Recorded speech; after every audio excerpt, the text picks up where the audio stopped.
In this video we are going to create a user control in a visual web part in Visual Studio. So here we have my user control and I can drag and drop controls from the toolbox to the source view. However, I can switch to split or design view and see my graphical design surface from there. I can select my controls and use the properties window to set the text property of this label to Hello World. Then very simply I can right click my project and choose deploy, and Visual Studio will package and deploy my web part up to my local SharePoint server. I can then switch to Internet Explorer and browse to my SharePoint site, and after a few seconds the home page appears, and I can then go to a web part page.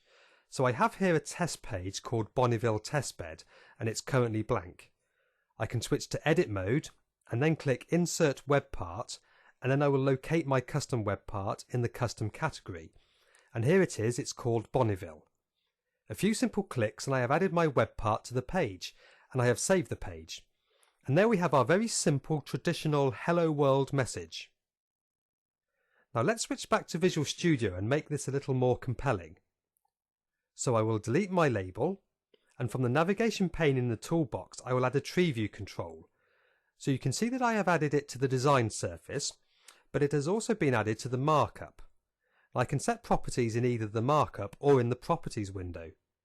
So I'll say that the tree view control is called site structure. Now let's view the code behind file for this control, and I'm just going to drag and drop some pre-written code that I have to the page load function. Now let's have a look at the code. The first thing I do is instantiate an SP web object called thisWeb.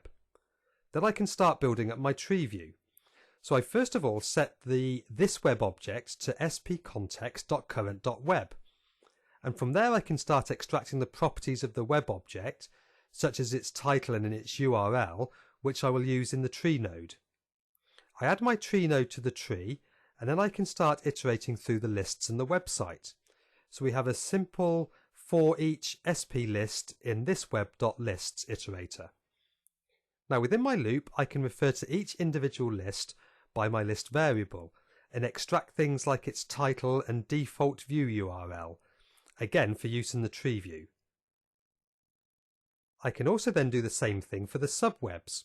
So I have my function called addWebs, and I'm just going to add my pre-written code to save me typing it out, but it's very simple code.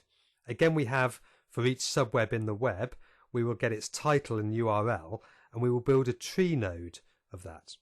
The same thing for the lists in the subweb. So we're adding the list title and the list default view URL. Now for each subweb, well, they may also each have their own subwebs, so we will recursively call addWebs.